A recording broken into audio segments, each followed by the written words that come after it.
Hello बच्चों, welcome back to online classes of Aadi career point. मैं हूं शोभा मैम और स्वागत है आप सभी का हमारे ऑनलाइन क्लासेस में।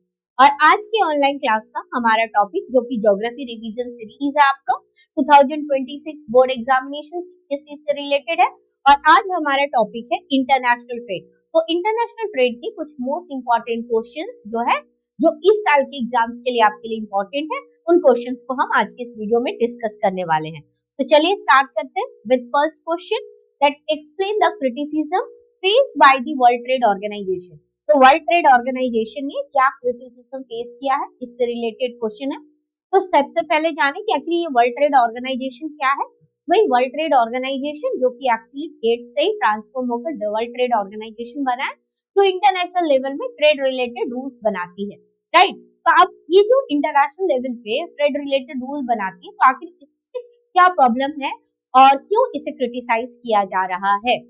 तो criticism faced by WTO that world trade organisation has been criticised on several grounds. तो वर्ल्ड ट्रेड ऑर्गेनाइजेशन एक ग्राउंड, कई सारे ग्राउंड पे क्रिटिसाइज किया जा रहा है, यानी कि कई सारे बेसिस पर इसे क्रिटिसाइज किया जा रहा है। लेकिन अब सबसे पहले बात करते हैं कि आखिर इसे क्रिटिसाइज कौन कर रहा है, यानी इसका विरोध क्यों कौन कर रहा है, इनकी पॉलिसीज का विरोध कौन कर रहा है। तो इसकी पॉलिसीज का विरोध कर रहे हैं डेवलपिंग कंट्रीज या developing nation and other groups. कौन में आएगा इसमें, that is civil society groups, यानी कि डेवलपिंग कंट्रीज जो है they are actually criticising the rules made by the WTO and civil society groups. अब बात करते हैं कि आखिर इस क्रिटिसिज्म को क्यों जो है रेज किया जा रहा है, दैट अपोजिशन। तो पहला पॉइंट क्या है, opposition to free trade and globalisation. ठीक है, तो अपोजिशन किसका किया जा रहा है, विरोध किसका किया जा रहा है, फ्री ट्रेड का विरोध किया जा रहा है और ग्लोबलाइजेशन का विरोध किया जा रहा है। ताकि फ्री ट्रेड एंड ग्लोबलाइजेशन के बेसिस पर क्यों WTO को जो है क्रिटिसिज्म फेस करना पड़ रहा है। तो देखिए WTO क्या प्रमोट करता है, WTO जो है WTO प्रमोट करती है क्या, WTO फ्री ट्रेड को प्रमोट करती है। But this free trade is opposed by many who believe that। अब ऐसे लोग जो लोग इसके बिलीव नहीं करते, जो जिनका ये मानना है कि फ्री ट्रेड जिसके वजह से क्या होता है कि मार्केट में फ्रीडम आ जाती है, गवर्नमेंट कंट्रोल कम हो जाता है, स्टेट का कंट्रोल कम हो जाता है, और जो आपके बड़े बड़े बिग बिजनेस हाउसेस है या मल्टीनेशनल कॉर्पोरेशंस है, उनका हस्तक्षेप मार्केट में बहुत ज्यादा हो जाता है, वो मार्केट को रेगुलेट करना शुरू करते हैं। तो ऐसे कंडीशन में क्या होता है कि मार्केट उनके हाथों पे आ जाता है, जो नीचे सेक्शन है, जो इंडस्ट्रियल हाउसेस है, जो ओनिंग क्लास है, राइट। तब ऐसे कंडीशन पे जो लोग लोकल इंडस्ट्रियलिस्ट होते हैं, okay, farmers and small producers, they are facing the problem. तो ये किन ग्रुप का मानना है, उन सारे लोगों का मानना है, उन ग्रुप्स का मानना है, या फिर ऐसे डेवलपिंग नेशंस का मानना है जो अपोज करते हैं फ्री ट्रेड और ग्लोबलाइजेशन। क्यों, क्योंकि इससे लोकल इंडस्ट्रीज, फार्मर्स और स्मॉल प्रोड्यूसर्स को प्रॉब्लम होती है। और क्यों प्रॉब्लम होती है, क्योंकि ये मल्टीनेशनल कॉर्पोरेशंस के प्रोडक्ट के साथ, उनकी प्राइसेस के साथ कंपटीशन कर पाना इनके लिए पॉसिबल नहीं होता है। ओके, अब चलते हैं अगले पॉइंट में। What is another reason, that no direct benefit to ordinary people. अब वर्ल्ड ट्रेड ऑर्गेनाइजेशन जो भी रूल्स बना रही है, उससे किसको डायरेक्ट बेनिफिट नहीं हो रहा है, उससे डायरेक्ट बेनिफिट जो है ऑर्डिनरी पीपल को नहीं हो रहा है।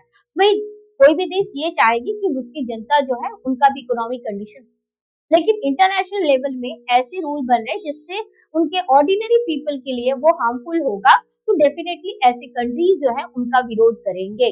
ओके, तो अब बात करते हैं इसका explanation, that free trade under WTO is often seen as benefiting, यानी कि ये किसको बेनिफिट दे रही है, बेनिफिटिंग मल्टीनेशनल कॉर्पोरेशन, यानी कि इसको बेनिफिट दे रहा है। ओके, और रादर देन किसको देना चाहिए, improving the lives of the common people, workers and small scale producer.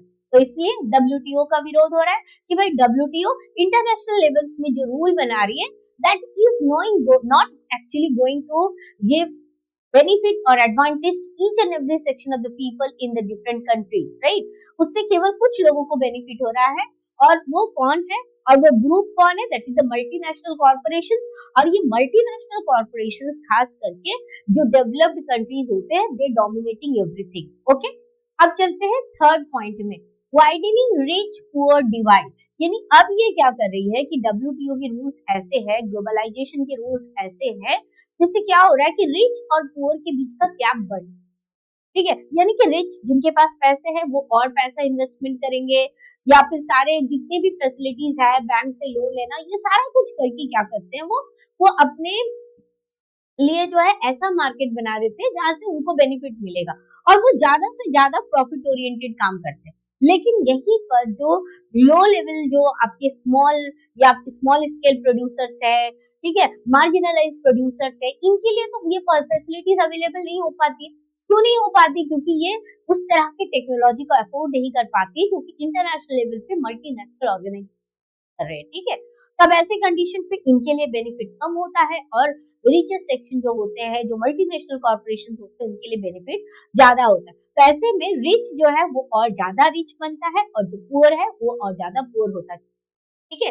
तो WTO criticizes for the widening the gap between rich and poor countries as developed nation gain more due to the better technology। जो अभी मैंने बताया, क्योंकि develop nation के पास में technology better है, उनके पास कैपिटल है इन्वेस्ट करने की, and they have the bargaining power, मतलब वो ऐसे डोमिनेट करती है WTO को कि WTO उनके फेवर में रूल बनाने के लिए मजबूर भी हो जाता है, ठीक है। तब ऐसे कंडीशन पे फिर कई अंडर डेवलप कंट्रीज का क्या, डेवलपिंग कंट्रीज का क्या, पुअर कंट्रीज का क्या, जिनकी टेक्नोलॉजी बैकवर्ड है, उनको तो बेनिफिट नहीं मिलेगा। भाई आप एक इंटरनेशनल ऑर्गेनाइजेशन है, एक इंटरनेशनल लेवल पे आप काम करते हैं, तो सभी के बेनिफिट के लिए काम होना चाहिए, ना कि कुछ डोमिनेंट कंट्रीज के benefit. Okay, now the fourth point, domination of powerful nation. Just now I discuss कि किसका डोमिनेशन ज्यादा दिखता है, डोमिनेशन ऑफ पावरफुल नेशन। तो decision making in the WTO जो है largely influenced by who? Largely influenced by the powerful and developed countries, which priorities जो है their own commercial interest over the needs of the developing nation। तो ये developing nations की need को focus नहीं करते, बल्कि ये अपनी नीड को फोकस करते हैं। और डेफिनेटली वो क्यों डेवलपिंग नेशंस को फोकस करेंगे, वो तो अपने प्रॉफिट ओरिएंट के लिए ही काम करेंगे। तो आज के टाइम पे हम देख ही रहे हैं कि इंटरनेशनल मार्केट में किस तरह का उथल पुथल मचा रहता है, कब कहाँ पर क्या चेंजेस हो रहे हैं, और इससे पावरफुल कंट्रीज को बेनिफिट हो रहा है। और प्रॉब्लम में कौन आते हैं? प्रॉब्लम में आते हैं आपकी डेवलपिंग। ओके, नेक्स्ट क्या है? Lack of market access for developing countries. This is the fifth base of the criticism of WTO, that is lack of market access for developing countries. So many developed countries have not fully opened their market, ठीक है, market to what? Agriculture and textile product. कौन open नहीं कर रहा? ये जो developed country है, ये उम्मीद करती है कि डेवलपिंग कंट्रीज अपने मार्केट को पूरा ओपन कर ले, लेकिन डेवलप्ड कंट्रीज क्या कर रही है? डेवलप्ड कंट्रीज अपने मार्केट को पूरी तरह से ओपन नहीं कर रही एग्रीकल्चर और टेक्सटाइल प्रोडक्ट के लिए। कहां से?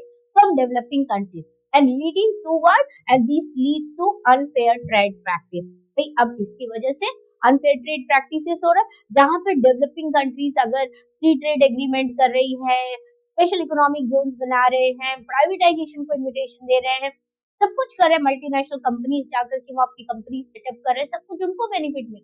लेकिन जब यही डेवलपिंग कंट्रीज डेवलप्ड नेशंस में जाकर बिजनेस करना चाहते हैं, तो इनके लिए मार्केट जो है उस तरह से ओपन अप नहीं हो रहा है जिस तरह से डोमिनेंट नेशंस के लिए मार्केट ओपन अप हो रहा है। Okay, now the sixth point, neglect of social and environmental issues. So the WTO focus mainly on trade liberalization and ignore what? Important issues such as health, workers' rights, and child labor and environmental protection. World WTO जो कि world trade organisation जो trade को organise करने के लिए बना है, तो इसके लिए एक क्रिटिसिज्म और आ रहा है कि WTO फोकस कर रहा है केवल ट्रेड लिबरलाइजेशन को पर, लेकिन कुछ इंपॉर्टेंट ऐसे इश्यूज है एक इंटरनेशनल बॉडी के रूप में जिसे देखना चाहिए, जैसे कि हेल्थ इश्यूज हो रहे हैं, वर्कर्स के राइट्स है, चाइल्ड लेबर और एनवायरमेंटल पर उनका कोई भी फोकस नहीं।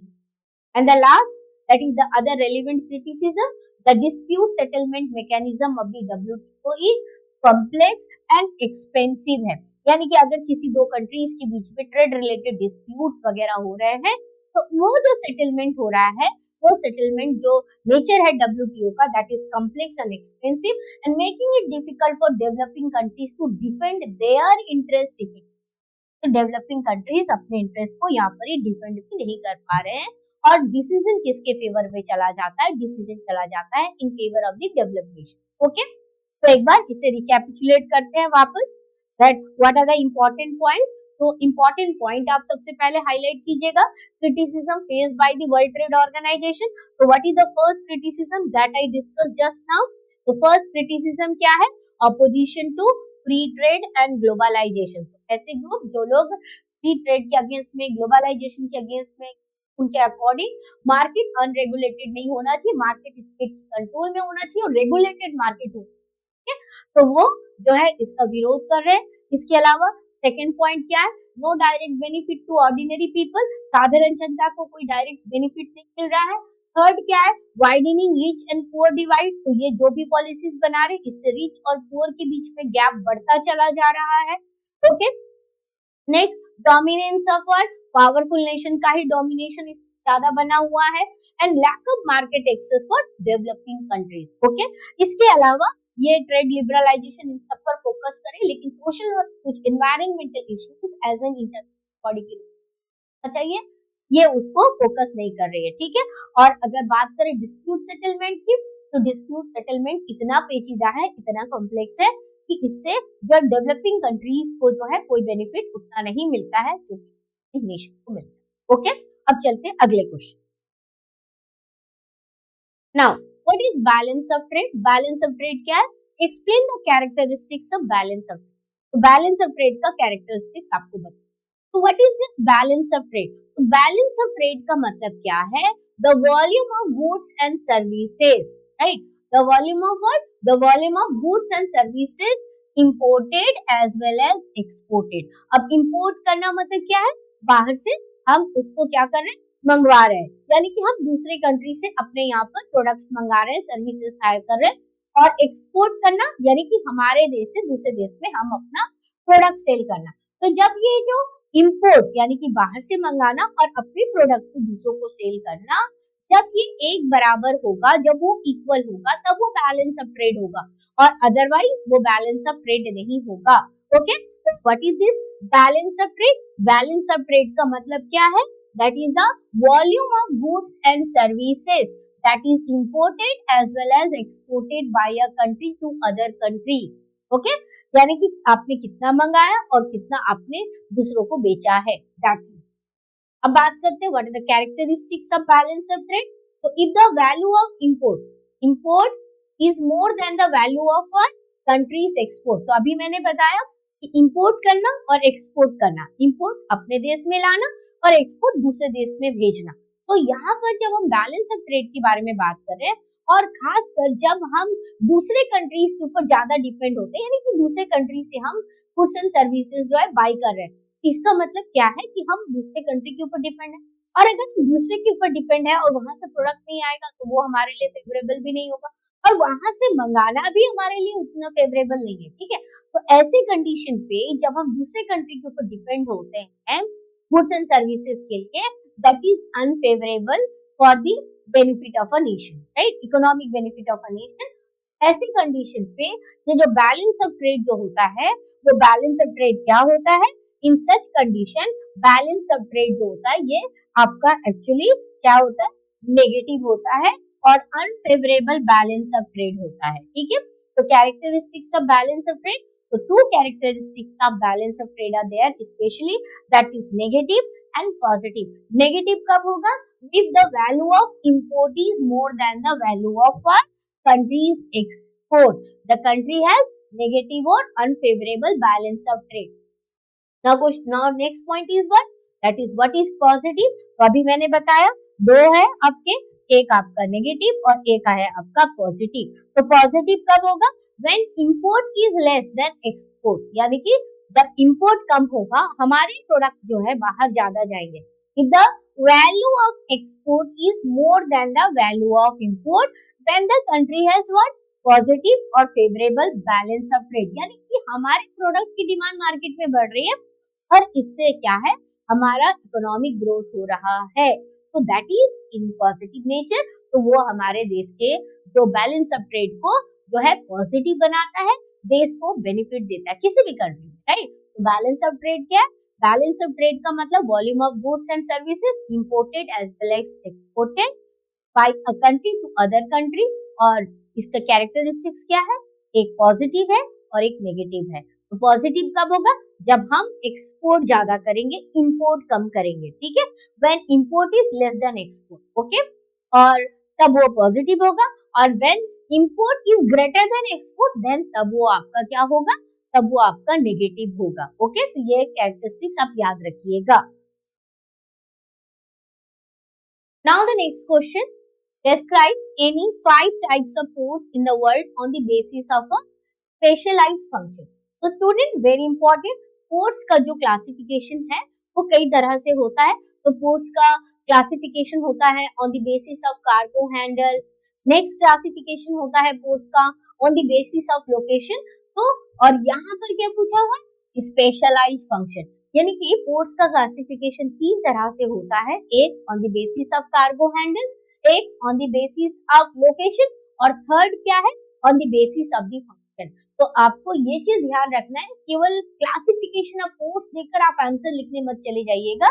यहाँ पर व्हाट इज द बेस पूछा है, तो describe any 5 types of ports in the world on the basis of specialised function.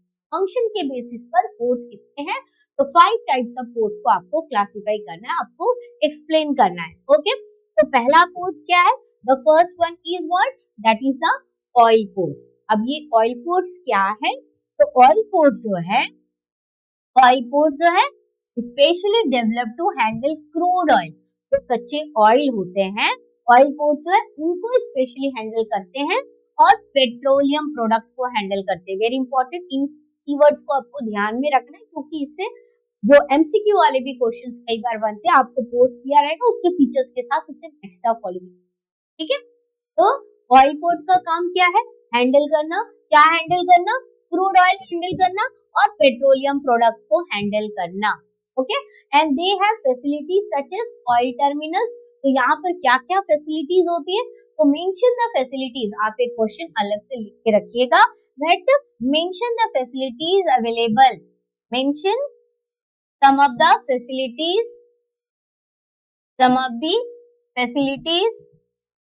available in oil ports, ठीक है। ऑयल पोर्ट्स में कौन कौन सी फैसिलिटीज अवेलेबल है? तो यहाँ पर कौन कौन सी फैसिलिटीज अवेलेबल है? तो यहाँ पर नंबर 1 होगा आपका ऑयल टर्मिनल्स होंगे। अच्छा, अब क्रूड ऑयल से डील करता है तो डेफिनेटली स्टोरेज टैंक होंगे, पाइपलाइंस होंगे, रिफाइनरीज होंगे, ठीक है। So these are the facilities available in oil ports. ये आपका यहाँ से क्वेश्चन, क्या आपसे बोला जाएगा identify the features of the oil port. तो ऑयल पोर्ट्स के फीचर्स क्या है? नंबर 1 हैंडल करना क्रूड ऑयल और पेट्रोलियम प्रोडक्ट। इसके अलावा यहाँ पर कई सारे फैसिलिटीज अवेलेबल होती है, जैसे कि ऑयल टर्मिनल्स होते हैं, स्टोरेज टैंक्स होते हैं, पाइपलाइन होती है, रिफाइनरीज होती है। अब बात करते हैं ऐसे पोर्ट्स के एग्जाम्पल क्या है। तो स्टूडेंट ये नाम जरूर आप याद करके रखिएगा, या तो फिर आप एक टेबल बना लीजिएगा, वहां पर ऑयल पोर्ट्स और उसके पोर्ट्स के नाम लिख लीजिएगा, एग्जाम्पल्स ऑफ ऑयल पोर्ट्स। इसके बाद पोर्ट्स ऑफ कॉल पढ़ेंगे, तो पोर्ट्स ऑफ कॉल के कौन कौन से एग्जाम्पल्स। तो ऑयल पोर्ट्स के एग्जाम्पल कौन कौन से हैं? ऑयल पोर्ट्स के एग्जाम्पल है अबादन। अबादन कहाँ है? ईरान में, और त्रिपोली लीबिया में है। तो कंट्रीज के साथ अगर दिया है तो कंट्रीज के साथ ही नाम याद रखिएगा कि कौन से कंट्री में कौन सा पोर्ट है और वो पोर्ट किस पर्टिकुलर टाइप ऑफ पोर्ट का एग्जाम्पल है, okay. Now second point is what? That is ports of call. अब ये पोर्ट्स ऑफ कॉल क्या है, ठीक है। What is ports of call? तो पोर्ट्स ऑफ कॉल क्या होता है? तो पोर्ट्स ऑफ कॉल होता है are those ports where ship stop mainly for what? Refuelling, repair and restocking. यहाँ पर कोई लोडिंग और अनलोडिंग का काम नहीं होता है। तो भाई जब पोर्ट्स जब शिप्स जो है बहुत लंबी तय करते हैं, तो ऐसे कंडीशन पे उनको कुछ छोटे छोटे टर्मिनल स्टेशन चाहिए होते हैं। जैसे कि ट्रेन जब जाती है तो ट्रेन हर जगह पे बहुत लंबे टाइम तक नहीं रुकती, बट कुछ मेजर स्टेशन पे वो रुकती है, क्योंकि ट्रेन में भी पानी आपको जो है डालना पड़ता है, या फिर वहां पर जो ग्रोसरीज के आइटम्स वगैरह, खाने पीने के सामान वगैरह जो है उनको लेना पड़ता है, ठीक है, इस तरह से। तो ठीक इस तरह से शिप्स भी जब एक जगह से दूसरी जगह जाते हैं तो उनको भी ऐसे कुछ पोर्ट्स चाहिए होते हैं जहां पर कोई लोडिंग नहीं होगा, कोई अनलोडिंग नहीं होगा, बल्कि वहां पर क्या काम होगा कि इसकी जो जो जरूरत की चीजें है वो हम लोग वहां से कलेक्ट करेंगे, यानी कि रिफ्यूलिंग करना, अगर शिप में कुछ खराबी आ गई तो उसको रिपेयर करना और रीस्टॉकिंग करना rather than for loading or unloading cargo. And these ports are located along important sea routes. तो definitely जब लंबे sea routes होते हैं, जैसे कि आपका मान लीजिए कि कैलिफोर्निया अमेरिका से निकलकर जापान तक अगर कोई जहाज जाएगी तो बीच में पूरा समुद्र है, तो ऐसे टाइम पे वहां अगर एक पोर्ट जो है उनको पोर्ट्स ऑफ कॉल की जरूरत होती है, एंड दैट इज होनोलुलु। ठीक है, तो सिंगापुर भी इसी तरह के पोर्ट्स ऑफ कॉल का ही एग्जांपल है, अदर देन दिस होनोलुलु। ठीक है, तो ये हो गया आपका पोर्ट्स ऑफ कॉल। अच्छा, यहाँ एक क्वेश्चन ये भी बन सकता है, mention the difference between oil ports and ports of call. तो ये डिफरेंसेस भी आपको पढ़ के जाने की, दोनों के डिफरेंसेस क्या है। अगर आप इन दोनों की कैरेक्टरिस्टिक्स अच्छे से पढ़ के रखोगे तो डिफरेंसेस आप आसानी से क्रैक कर लोगे। Okay, now the third one is what, packet station. अब ये पैकेट स्टेशंस क्या है, तो पैकेट स्टेशंस भी पोर्ट्स है that provide facilities for what, that provide facilities for male boats and passenger ships. इसको फैसिलिटीज प्रोवाइड करती है मेल बोट्स को एंड पैसेंजर शिप्स को, and they mainly handle main passengers and light cargo को maintain करते हैं। और इस तरह के तो पोर्ट्स के एग्जांपल क्या है, एक है आपका डोवर, डोवर कहाँ पर है, यूके में, और कैलिस ये कहाँ पर है, फ्रांस। तो ये दो ऐसे जो है आपके पोर्ट्स जो किसके एग्जांपल है, पैकेट स्टेशंस के एग्जांपल्स। ओके, अब बात करते हैं एंट्री पोर्ट क्या है, एंट्री पोर्ट पोर्ट्स क्या है। ठीक है, तो यहाँ नाम ध्यान से पढ़िएगा, एंट्री पोर्ट पोर्ट्स क्या है। तो एंट्री पोर्ट पोर्ट्स जो है that act as a collection and distribution centre, very important. अब आपसे पूछा जाएगा identify the name of the port that act as what, collection and distribution centre for trade. तो स्टूडेंट मैंने आपको आपके लिए सारे के सारे लाइन हाईलाइट करके रखे हैं, कीवर्ड्स हाईलाइट करके रखे। जब आप पढ़ेंगे तो आप अपना बुक ले लीजिएगा और बुक में इन्हीं कीवर्ड को हाईलाइट करके आप स्टडी कीजिए। ठीक है, तो एंट्री पोर्ट पोर्ट्स क्या है, यानी एक ऐसे पोर्ट्स जो किस तरह से काम करते हैं, कलेक्शन एंड डिस्ट्रीब्यूशन सेंटर्स के रूप में काम करते हैं। And goods are imported, stored and then re exported to other countries. तो एंट्री पोर्ट से क्या होता है, गुड्स इंपोर्टेड होती है, स्टोर्ड होती है, एंड देन री एक्सपोर्ट होती है, यानी कि बाहर से आया, उसको हमने स्टोर करके रखा, फिर हमने इसे दूसरी जगह पे भेज दिया। एक इंपोर्ट हुआ, फिर स्टोर करके रखा, स्टोर करने के बाद एक्सपोर्ट कर दिया। ठीक है, अब ऐसे पोर्ट्स के एग्जांपल्स क्या है, ऐसे पोर्ट्स के एग्जांपल है सिंगापुर एंड रोटरडैम। तो अब यहाँ पर एक बहुत इंपॉर्टेंट पॉइंट, सिंगापुर इसके पहले भी आया, पोर्ट्स ऑफ कॉल में आया, अब इसके अलावा एंट्री पोर्ट पोर्ट्स में भी आया। अब मान लीजिए कि आपको एंट्री पोर्ट पोर्ट्स भी दे दिया, पोर्ट्स ऑफ कॉल भी दे दिया, तो अब आपको ध्यान रखना है कि कौन सा वहां पर यूनिक होगा, उसी को आपको सेलेक्ट करना है, दोनों के लिए मत चले जाना। ठीक है, कंफ्यूज नहीं होना। अब बात करते हैं अगला point, that is what, naval ports. अब नेवल पोर्ट्स क्या है, ये एक्चुअली डिफेंस पर्पस के लिए डेवलप किए जाते हैं। ठीक है, तो ऐसे पोर्ट्स जो कि डिफेंस पर्पस के लिए and serve as basis for warship and naval fleets, तो ऐसे पोर्ट्स को क्या कहा जाता है, नेवल पोर्ट्स कहा जाता है। And they have facilities for what, repair, training and storage of what, defence equipment, यानी कि डिफेंस पर्पस में ही यूज करते हैं। तो नेवल पोर्ट से क्लियर हो गया। अब ऐसे पोर्ट्स के एग्जांपल कौन से हैं, ऐसे पोर्ट्स के आपके एग्जांपल हो गए पर्ल हार्बर, पर्ल हार्बर कहाँ, यूएसए में, and Karwar port in India is an example of naval. तो आपसे पूछा जा सकता है name of the port that is serving as a naval port in India, that is Karwar, कहां पर है, कर्नाटका में। Okay, now the next question, describe any 5 basis of international trade in the world. तो आखिर इंटरनेशनल ट्रेड जो होती है उसके पीछे रीजंस क्या है। ठीक है, what are the reasons behind international trade, तो दैट इज बेसिस पूछा गया है, या आपसे डायरेक्ट क्वेश्चन पूछेगा reason behind the international trade, कि आखिर इंटरनेशनल लेवल में ट्रेड करने की क्या जरूरत है। हम सारा कुछ तो अपने कंट्री पे ग्रो कर सकते हैं, या फिर हम तो सेल्फ सफिशिएंट हो सकते हैं। तो सबसे इंपॉर्टेंट बात, no country is self sufficient, very important. कोई भी कंट्री कभी भी सेल्फ सफिशिएंट तो नहीं होता है, अभी हम उसी को डिस्कस करेंगे। तो basis of international trade in the world, तो international trade takes place due to what, differences among countries in terms of resources।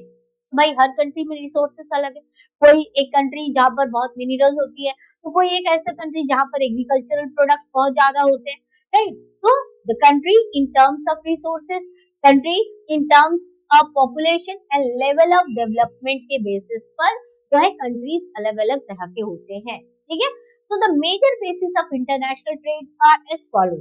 What are the different reasons behind international trade? Number one, differences in what? National resource. In keywords को याद रखिएगा कि international trade करने के पीछे reason क्या है? Because of the differences in national resources. Okay, so countries differ in their geological structure, mineral resources, climate, and natural endowment. And no country is self-sufficient in all resources. Okay, तो आप ये इस particular line से भी question हो सकता है. No country is self sufficient, justify the state. Okay, तो कोई भी कंट्री सेल्फ सफिशिएंट नहीं हो सकता है in all resources, therefore they trade to obtain what they lack, यानी जिस चीज की कमी होती है उसके लिए उनको ट्रेड करना पड़ता है. तो एग्जांपल क्या है? ट्रॉपिकल कंट्रीज क्या एक्सपोर्ट करती है? Agriculture product, while industrial countries क्या एक्सपोर्ट करते हैं? मशीनरी एक्सपोर्ट करने का काम करते हैं. ओके, अब चलते हैं अनदर रीजन, पॉपुलेशन फैक्टर. तो अभी मैंने बताया कि कंट्रीज जो है पॉपुलेशन के बेसिस पर भी अलग होते हैं. कोई कंट्री है जहां पर बहुत ज्यादा पॉपुलेशन है, तो कोई कंट्री ऐसा है जहां पर पॉपुलेशन कम है. तो international trade is influenced by the size, growth and cultural preferences of population. तो पॉपुलेशन कैसे इंटरनेशनल ट्रेड को अफेक्ट करता है? तो ये इन्फ्लुएंस करता है on the basis of size, growth and cultural preferences. हर कंट्री का कल्चरल प्रेफरेंस अलग होता है. ओके, और population, so large population create higher demand for what? Goods. तो अब जैसे इंडिया जो है आपका क्या है? लार्ज पॉपुलेस कंट्री है, तो यहाँ पर आपकी जॉब के लिए भी डिमांड है, गुड्स के लिए भी डिमांड है, ठीक है. While cultural factors affect consumption pattern. Okay, अब चलते हैं थर्ड पॉइंट में, स्टेजेस ऑफ इकोनॉमिक डेवलपमेंट. तो countries at different stages of economic development.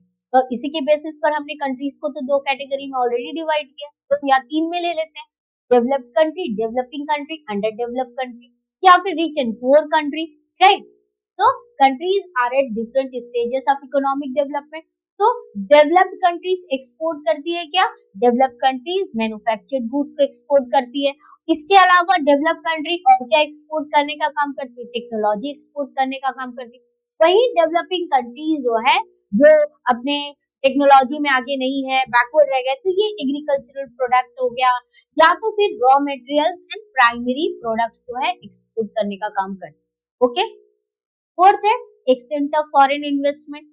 तो foreign investment help developing countries. अब मान लीजिए डेवलप्ड कंट्रीज से जब डेवलपिंग कंट्रीज में फॉरेन इन्वेस्टमेंट आता है, तो इससे वहां पर जो है जो कैपिटल की जो कमी होती है वो फुलफिल होती है, वहां पर इंडस्ट्रीज लगते हैं, लोगों को जॉब्स मिलते हैं, ठीक है. तो अब ये मत सोचेगा कि इससे जो है डेवलपिंग कंट्रीज को बेनिफिट होता है. हालांकि इससे जो डेवलप्ड कंट्रीज होते हैं उन्हीं को ही प्रॉफिट ज्यादा होता है, लेकिन कई मायने पे फिर हम ये भी देखते हैं कि जो डेवलपिंग कंट्रीज, इसकी वजह से जॉब्स वगैरह जनरेट होती हैं उनके पास में, due to capital investment from the developed countries. उनके पास टेक्नोलॉजी आती है, and it promote what? It promote industrial growth in the country, infrastructure development होता है, and increase participation in global trade. ठीक है, तो ये जो है आपका इंटरनेशनल ट्रेड के बेसिस पर ही ये पॉसिबल हो पाता है. Now transport, the expansion of railway, ocean transport and air transport ने क्या बेनिफिट दिया है? It reduce the distance and cost as well. An efficient transport network have led to the special expansion of international trade. तो international trade आज के time पे जिस scale पे हो रहा है, that is because of what? That is because of the developed transport facility. Okay, and another one, that is any other relevant factor में गवर्नमेंट पॉलिसीज का भी सपोर्ट होना चाहिए. ट्रेड एग्रीमेंट जो है वो दोनों के म्यूचुअल अंडरस्टैंडिंग पे बेसिस पर होता है, दोनों के बेनिफिट पे होना चाहिए. और international organisation also influence the flow of international. ठीक है, तो ये हो गए आपके what are the different basis of international trade. तो इंटरनेशनल ट्रेड जो है किस वजह से होता है, तो सारे पॉइंट हमने डिस्कस किए.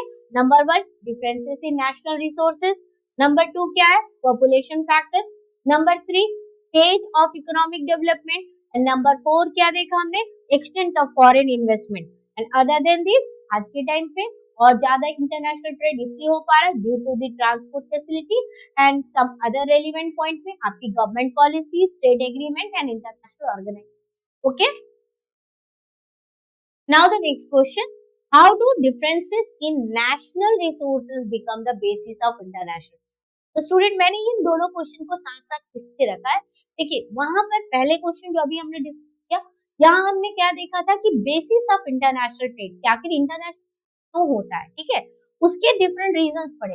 लेकिन यहाँ पर क्वेश्चन घुमा के कैसे पूछा है, how do differences in national resource, यानी नेशनल रिसोर्सेज की जो डिफरेंसेस है वो कैसे इंटरनेशनल ट्रेड के बेसिस में आ, यानी अब आपको बताना है किस बेसिस पर international trade, on the basis of national resources. Okay, तो differences in national resources, the world's national resources are unevenly distributed. World में जितने भी अलग अलग कंट्रीज के रिसोर्सेज है वो अलग अलग है, ठीक है। तो नेशनल रिसोर्सेज जो है अनइवनली डिस्ट्रीब्यूटेड है। कहीं मैंने अभी आपको बताया कोई मिनरल बेस्ड कंट्री है, कोई इंडस्ट्रियल बेस्ड कंट्री है, कोई एग्रीकल्चरल बेस्ड कंट्री है, and in their physical makeup as well, that is geology, relief soil and climate, यानी आपको इन पॉइंट को एक्सप्लेन है, ठीक है, जिससे आप इस आंसर को, यानी दोनों के आंसर अलग है। क्वेश्चन आपको लगेगा सेम कि इंटरनेशनल ट्रेड की बेसिस क्या है, यहाँ पर भी इंटरनेशनल ट्रेड की बेसिस क्या है, लेकिन यहाँ पर क्लियर किया है on the basis of national resources आपको एक्सप्लेन करते हैं, ठीक है। तो अब नेशनल रिसोर्सेज में डिफरेंसेस क्यों होता है ये भी आपको बताना पड़ेगा, जिसकी वजह से हम इंटरनेशनल।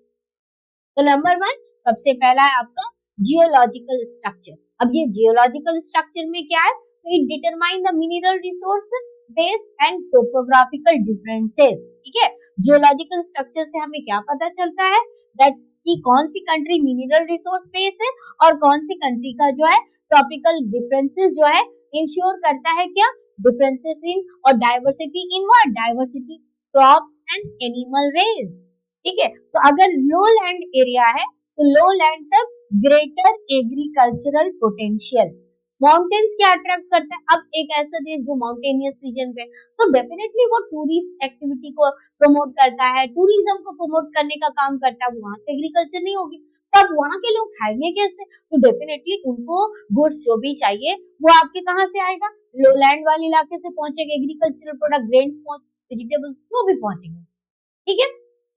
तो इस तरह से अलग अलग प्लेसेस एक दूसरे के ऊपर में डिपेंड होते हैं। नेक्स्ट क्या है, मिनरल रिसोर्सेज। तो मिनरल्स भी unevenly distributed in the world and the availability of mineral resources provide the basis for industrial, right? इसके बाद क्लाइमेट, कहीं पर क्लाइमेट बहुत हार्श है तो कहीं पर क्लाइमेट मॉडरेट है, ठीक है। So it influence the type of flora and fauna as well, जिस तरह का क्लाइमेट उस तरह का वेजिटेशन कवर मिलेगा, उसी तरह के एनिमल्स वहां पर पाए जाएंगे and that can survive in a region. तो it also ensure diversity in the range of what, various product. Example, wool production कहां पर होता है, can take place in the cold region, banana, rubber and cocoa can grow where in the tropical regions. अब जो cold region वाले लोग हैं, अगर उनको टी चाहिए या फिर उनको कोका चाहिए या उनको कॉफी चाहिए तो वो कहाँ से लेंगे, ट्रॉपिकल रीजन से लेंगे, राइट। और जिनको ठंडे वाले इलाके से वूल चाहिए तो वो उनसे कांटेक्ट करेगा। तो इस तरह से दोनों के बीच में कनेक्टिविटी होती है और इस तरह से नेशनल रिसोर्सेज को जो डिफरेंसेस है जो एक्चुअली इंटरनेशनल ट्रेड का आधार बनती है, बेसिस बनती है, आपको एक्सप्लेन करना पड़ेगा। यानी दोनों क्वेश्चन में पूछा गया है that is the reason behind international trade, मगर एक में जनरली पूछा गया और दूसरे में आपको क्या क्वेश्चन दिया गया, on the basis of national resources, और नेशनल रिसोर्सेज में किस तरह से डिफरेंसेस होते हैं वो आपको एक्सप्लेन करना पड़ेगा। Okay, now the next question, explain the differences between inland and outports with examples. Okay, अब इनलैंड पोर्ट क्या है और आउटपोर्ट क्या है, ठीक है, आउटलैंड पोर्ट, ठीक है। तो अब बात करते हैं इनलैंड पोर्ट्स। तो inland ports are located away from the sea. अब इनलैंड पोर्ट मतलब जो कि जमीन के अंदर वाले इलाके भाग में होती, जो समुद्र से एक्चुअली दूर होता है। अब समुद्र तो एकदम खुला इलाका है, ठीक है, तो वो आउटपोर्ट हो गया। इनलैंड जैसे कि कोलकाता का डायमंड हार्बर, राइट। तो inland ports are located away from the sea coast. ये इनका सबसे पहला फीचर क्या है, दे आर लोकेटेड अवे। आप इनका पहला पॉइंट मार्क कीजिएगा, that inland ports located away from what, they are located away from the sea coast and linked to the sea through what? Rivers or canal. और सी के through, सी से उनका connection कैसे होता है? रिवर्स के थ्रू या कैनल्स के थ्रू कनेक्शन होता है। And they serve as important centre for trade and transport inside, right. इनके की पॉइंट्स क्या है? लोकेशन के बेसिस पे, away from the sea, connected by river और कैनल। एक्सेसिबिलिटी अगर बात करें, can be access by flat bottom shipped और बार्जेस। ओके, एग्जांपल क्या है? Manchester UK linked with a canal, और Memphis USA located on river Mississippi. Okay, उसके अलावा मैनहेम एंड डिसबर्ग जो है जर्मनी का, ports on the Rhine, Kolkata, India, on the river Hooghly, a branch of the Ganga. These are the different examples of inland ports, okay? And they help link inland trade center. अब inland trade centers का ये किसके साथ में connection करते हैं? International trade routes के साथ कनेक्शन, ओके? अब नेक्स्ट है आउटपोर्ट। क्या है? आउटपोर्ट ऐसे पोर्ट्स होते हैं जो एक्चुअली समुद्र पे होते हैं, और ये डीप जो होते हैं डीप वाटर पोर्ट्स होते हैं, ठीक है। और इनलैंड पोर्ट किंतु डीप वाटर पोर्ट्स नहीं होते हैं, ठीक है। लेकिन आउटपोर्ट क्या होते हैं? They are the deep water ports and built away from the main parent port to assist in handling large ship. अब बड़े बड़े शिप्स और कार्गोस तो वो तो आपके अंदर तक नहीं जाएंगे, तो अब उनको हैंडल करने के लिए आउटपोर्ट बनाए जाते हैं। और इनके फंक्शंस क्या है? Serve the parent port by receiving ship unable to approach the main port due to the size और ड्राफ्ट, ठीक है। एग्जांपल्स क्या है इसके? Athens and its outport Piraeus, जो कि कहां पर है? ग्रीस में है, ठीक है। एडिशनल पॉइंट क्या है इसमें? Outport reduce congestion. तो अब आउटपोर्ट है तो क्या है कि जितने भी बड़े जहाज है उसको हम दूर में मेंटेन करते हैं, ये कंजेशन को मेंटेन करता है at the main port and facilities cargo handling, ठीक है। These are the two differences between one inland port and outport, ठीक है। तो inland port क्या होते हैं? जो किसके साथ कनेक्टिविटी होती है? जो एक्चुअली inland वाले इलाके पे होती है, जो कैनल या सी के थ्रू जो है मेन सी पोर्ट से कनेक्टेड होते हैं, ठीक है। अब आउटपोर्ट क्यों बनता है? जब ये डीप वाटर पोर्ट्स होते हैं, समुद्र के डीपर इलाके पे डेवलप किए जाते हैं, ताकि जो बड़े बड़े जो शिप है, बैरजेस जो कि अंदर तक नहीं आ सकते, उनको ये वहां पर मेंटेन कर लेते हैं, ठीक है। So these are the two different types of ports and it is on the basis of what? It is on the basis of the location. Okay. Now the next question. The composition of commodities in India's international trade has been undergoing a change over the years. Examine the statement with example. अब ये India वाले chapter से related है, दोनों में ही world level में भी आपका इंटरनेशनल ट्रेड और इंडिया में भी है। इंडिया से रिलेटेड क्या बोला गया? मोस्ट इंपॉर्टेंट पॉइंट कि जो कमोडिटीज है इंडिया के इंटरनेशनल ट्रेड का, समय के साथ ये बदल रहे हैं। पहले कुछ और हम ट्रेड करते थे, अब हम कुछ और कर रहे हैं। पहले हमारा कोई और प्रोडक्ट एक्सपोर्ट ज्यादा होता था, अब दूसरा प्रोडक्ट एक्सपोर्ट हो रहा। तो आखिर इन सब के पीछे रीजन क्या है? तो India's international trade has seen what? significant changes in the composition of commodities over the years, and the changes can be summarized as follows. Number one, decline. पहले agriculture product, agriculture and allied products, यानी agriculture और उससे related जो primary products थे, primary activities से related, वो product जो है बहुत ज्यादा जो है आपका इंटरनेशनल ट्रेड में यूज होता था, एक्सपोर्ट किया जाता था, लेकिन अब ये कम हो गया है, ठीक है। So the share of agriculture and allied product in India's export has declined. तो ट्रेडिशनल एक्सपोर्ट जैसे कि आपका coffee, cashew and spices face steep international competition. आखिर ऐसा क्यों हो रहा है? क्योंकि हमारे जो ट्रेडिशनल प्रोडक्ट है जो पहले से एक्सपोर्ट किए जाते थे, उनमें से क्या क्या एग्जांपल्स है? कॉफी है, कैश्यू है, स्पाइसेस है, इंटरनेशनल लेवल पे बहुत ज्यादा कंपटीशन फेस कर रहे हैं। आखिर रीजन क्या है? रीजन है globalisation and competition from the other countries producing similar item at lower cost. अब cost तो competition, अगर हम कम दाम पे आपको प्रोडक्ट नहीं प्रोवाइड कर पाएंगे तो वो कंट्री से खरीदेंगे जो उनको कम दाम में प्रोवाइड कर रहा है। इसकी वजह से इंडिया के एग्रीकल्चरल प्रोडक्ट का जो एक्सपोर्ट पहले ज्यादा होता था, अब वो कम हो गया है। Okay, increase in what? Increase in petroleum and crude product. लेकिन अब दूसरा एक ऐसा प्रोडक्ट है जिसका एक्सपोर्ट बढ़ गया। The share of petroleum and crude product has increase significantly in India's export. तो एक तरफ एग्रीकल्चर एंड एलाइड प्रोडक्ट जो है वो डिक्लाइन कर रहा है, तो वहीं पर हम देख रहे हैं पेट्रोलियम और क्रूड जो प्रोडक्ट्स है उनका जो आपको एक्सपोर्ट में इंक्रीज देखने के लिए मिल रहा है, and these product now contribute a large proportion का ओवरऑल ट्रेड। ठीक है, तो अब ये डोमिनेट कर रही है इंडिया के ट्रेड को। Shift with in agricultural export, अगर हम बात करें एग्रीकल्चरल एक्सपोर्ट में शिफ्टिंग दो आइटम्स है। पहले हमने क्या बात किया कि भाई कॉफी, कैशियो, ये सारी चीजें जो है पहले बहुत ज्यादा जो है एक्सपोर्ट की जाती थी, लेकिन अब ये डिक्लाइन हो गई है, and there is an increase in newer agricultural product. तो अब कौन से ऐसे एग्रीकल्चरल प्रोडक्ट है जो एक्सपोर्ट ज्यादा हो रहा है? That is floriculture product, fresh fruits, marine product and sugar. ठीक है, तो अब इनका डिमांड, इनका जो है मार्केट जो है इंटरनेशनल मार्केट, हमारे ये प्रोडक्ट जो है जा रहे एक्सपोर्ट की। ठीक है, rather than agricultural element. Okay, fourth क्या है? Mineral and ores. तो the share of minerals and ore in India's international trade has remained almost constant. आपसे पूछा जा सकता है नेम ऑफ द प्रोडक्ट जिसका शेयर जो है इंटरनेशनल जो हमारा जो ट्रेड है उसमें कांस्टेंट है, मतलब शुरू पे जितना था आज भी लगभग उसमें 0.123 पॉइंट का ही चेंजेस है, या तो कभी कम दिखा है या तो कभी ज्यादा दिखा है, बस उससे ज्यादा नहीं। तो वो कौन सा प्रोडक्ट है? That is mineral and ores. अब बात करते हैं अदर रेलेवेंट पॉइंट जो इस पर्टिकुलर पॉइंट से रिलेटेड है।